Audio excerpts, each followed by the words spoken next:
أعوذ بالله من الشيطان الرجيم. الذين يذكرون الله قياما وقعودا وعلى جنوبهم ويتفكرون في خلق السماوات والأرض ربنا ما خلقت هذا باطلا سبحانك فقنا عذاب النار.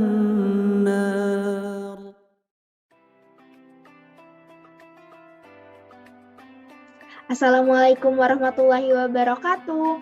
Halo semua, terima kasih sudah membuka video ini. Perkenalkan, nama saya Almaz Azwina Anggraeni dari kelas 6B, Program Studi Pendidikan Kimia UIN Syarif Hidayatullah Jakarta. Video ini saya buat untuk memenuhi ujian akhir semester mata kuliah Islam dan Ilmu Pengetahuan dengan dosen pengampu Bapak Bukhari Muslim MPD. Di video ini kita akan membahas kaitan larutan penyangga dengan asidosis dan alkalosis darah yang terintegrasi dengan Islam. Untuk siswa SMA jurusan IPA atau kalian yang pernah mempelajari bidang terkait ilmu alam, mungkin pernah ya mendengar kata larutan penyangga. Nah, kalian tahu nggak sih kalau larutan penyangga itu ada di dalam darah kita dan memiliki kaitan dengan asidosis dan alkalosis darah. Nah, yuk kita bahas sama-sama. Secara umum, larutan penyangga adalah suatu larutan yang pH-nya tidak berubah ketika bereaksi dengan sedikit asam, sedikit basa, atau bereaksi dengan air, atau kita sebut dengan diencerkan. Hal ini disebabkan oleh adanya pergeseran kesetimbangan pada larutan penyangga. Larutan penyangga sendiri ada dua jenis. Ada larutan penyangga asam dan ada larutan penyangga basa. Larutan penyangga asam terdiri dari suatu asam lemah dan garam yang mengandung anion asam lemah pasangannya. Contohnya CH3COOH sebagai asam lemah dan CH3COONA yang mengandung anion CH3COO-. Ketika penyangga asam ini bereaksi dengan suatu asam yang mengandung ion H+, ion H+ akan bereaksi dengan CH3COO- sehingga membentuk CH3COOH. Sedangkan ketika bertemu basa, OH- akibat adanya basa akan bereaksi dengan CH3COOH membentuk CH3COO- dan H2O. Kesetimbangan asam basa pada buffer asam ini akan membuat konsentrasi H+ tidak berubah sehingga pH pun relatif tetap. Untuk larutan penyangga basa, salah satu contohnya adalah larutan yang mengandung NH3 dan NH4+. Ketika penyangga basa bereaksi dengan H+, ion H+ dari asam akan mengikat NH3 menghasilkan NH4+. Sedangkan pada penambahan basa, OH- akan bereaksi dengan NH4+ membentuk NH3 dan H2O sehingga konsentrasi OH bertahan. Ketika konsentrasi OH tetap, pOH juga tetap, yang pada akhirnya membuat pH juga relatif tetap. Jadi memang ibaratnya itu larutan penyangga tidak bersatu dengan asam ataupun basa yang ditambahkan seperti ada suatu pemisah sehingga mereka tidak bercampur dan pH larutan penyangga juga tidak berubah. Nah, ada ayat Al-Quran yang sesuai banget sama konsep ini, yaitu Quran Surat Ar-Rahman ayat 19-20. Bismillahirrahmanirrahim. Marajal bahraini yaltaqiyan bainahuma barzakhun la yabghiyan fabi'ayyi ala'i rabbikuma tukadziban. Jadi, tidak berubahnya pH larutan penyangga seperti tidak bercampur dengan asam atau basa diibaratkan dengan dua aliran laut yang bertemu tetapi ada batas masing-masing yang membuatnya tidak bercampur. Keren banget kan larutan penyangga ini bisa sesuai dengan apa yang ada di Al-Quran. Kemudian, kalau kita membahas larutan penyangga, mungkin kita berpikir Apa kegunaan dari larutan penyangga? Untuk apa kita harus mempertahankan pH suatu larutan? Nah, gunanya itu untuk mempertahankan hidup kita. Jadi, larutan penyangga ada di dalam darah kita, atau kita bisa sebut darah kita sebagai larutan penyangga. Nah, kenapa darah kita harus berupa larutan penyangga?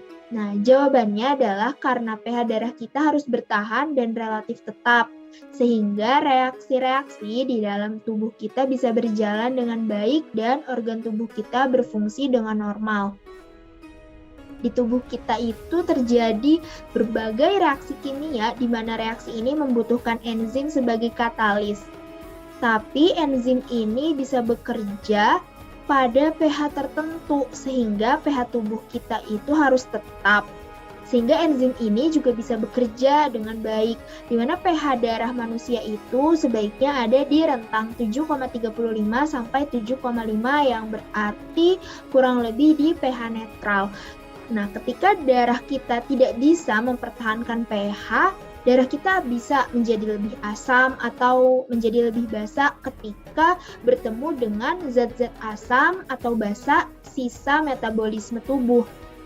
Ketika darah kita menjadi asam, kondisi itu disebut dengan asidosis. Nah, asidosis ini bisa disebabkan oleh pembentukan asam metabolik yang berlebihan di dalam tubuh karena makanan, atau bisa juga karena kehilangan basa dari cairan tubuh. Ketika pH darah ada di bawah 7,1 atau memasuki kondisi asidosis, kontraktilitas otot jantung bisa menurun sehingga gangguan ritme jantung juga bisa terjadi. Nah, sebaliknya ketika darah menjadi lebih basa, kondisinya disebut dengan alkalosis. Alkalosis ini bisa disebabkan oleh tingginya kadar bikarbonat dan terlalu banyaknya asam yang hilang dari tubuh. Konsumsi basa dari bahan-bahan seperti soda bikarbonat yang terlalu banyak bisa menjadi salah satu alasan penyebab terjadinya alkalosis. Jadi, kondisi asidosis atau alkalosis pada darah bisa mengancam kesehatan kita karena ketika pH darah kita terganggu dapat terjadi gangguan organ tubuh. Nah, komponen apa sih yang ada di darah sehingga darah kita bisa menjadi larutan penyangga? Ketika darah dimasuki hasil metabolisme yang bersifat asam, ion H+ akan bereaksi dengan HCO3- membentuk H2CO3. Sebaliknya, ketika darah bertemu dengan hasil metabolisme tubuh yang bersifat basa atau sisa metabolisme tubuh yang sifatnya basa, ion OH- akan bereaksi dengan H2CO3 menghasilkan HCO3- dan H2O. Dengan begitu, konsentrasi H+ dan OH- tidak akan berubah drastis karena akan bereaksi dengan HCO3- atau H2CO3 yang ada di dalam darah, sehingga pH darah juga tidak berubah drastis. Jadi udah tepat banget ya kalau darah kita itu berupa larutan penyangga. Artinya Allah telah menciptakan manusia dengan semua bekal yang diperlukan untuk hidup. Allah telah menciptakan semua komponen di dalam tubuh manusia dengan alasan khusus karena tidak ada satupun hal yang Allah ciptakan itu sia-sia. Allah menciptakan darah manusia sebagai larutan penyangga sehingga reaksi di dalam tubuh manusia dapat berlangsung dan manusia bisa bertahan hidup. Terbayangkan jika darah manusia bukan larutan penyangga, darah tidak dapat mempertahankan pH-nya, sehingga kondisi asidosis ataupun alkalosis yang membahayakan hidup manusia sangat mudah untuk terjadi. Tadi kita membahas bahwa darah bisa bertemu dengan sisa hasil metabolisme tubuh, baik yang bersifat asam ataupun basa. Nah, sisa hasil metabolisme ini baik yang asam ataupun basa bisa berasal dari apa yang kita konsumsi karena makanan kita juga mengandung asam ataupun basa. Oleh karena itu, makanan juga bisa mempengaruhi asam basa darah.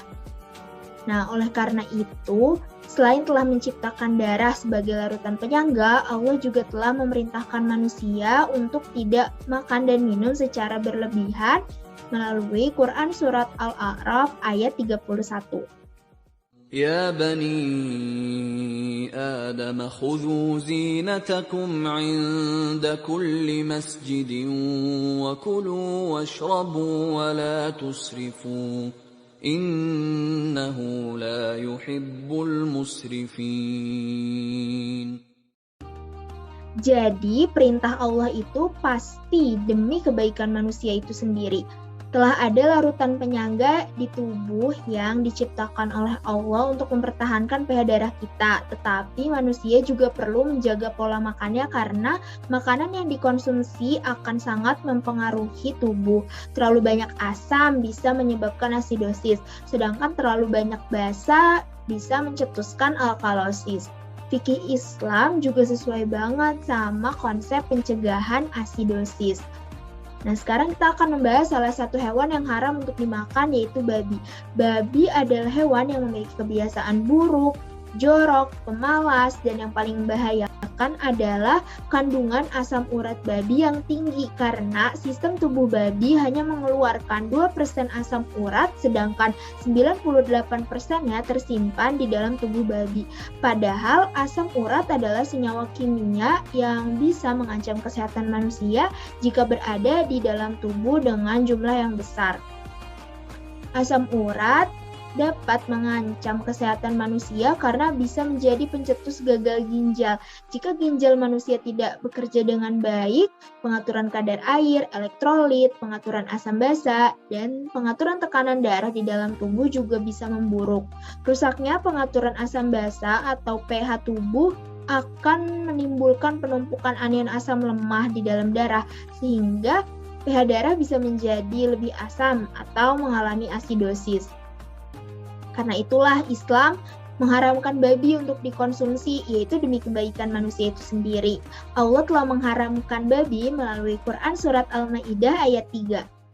Bismillahirrahmanirrahim.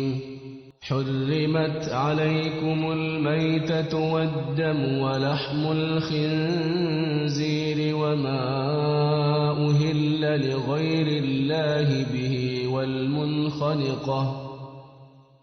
والمنخنقة والموقوذة والمتردية والنطيحة وما أكل السبع إلا ما ذكيتم وما ذبح على النصب وأن تستقسموا بالأزلام ذلكم فسق.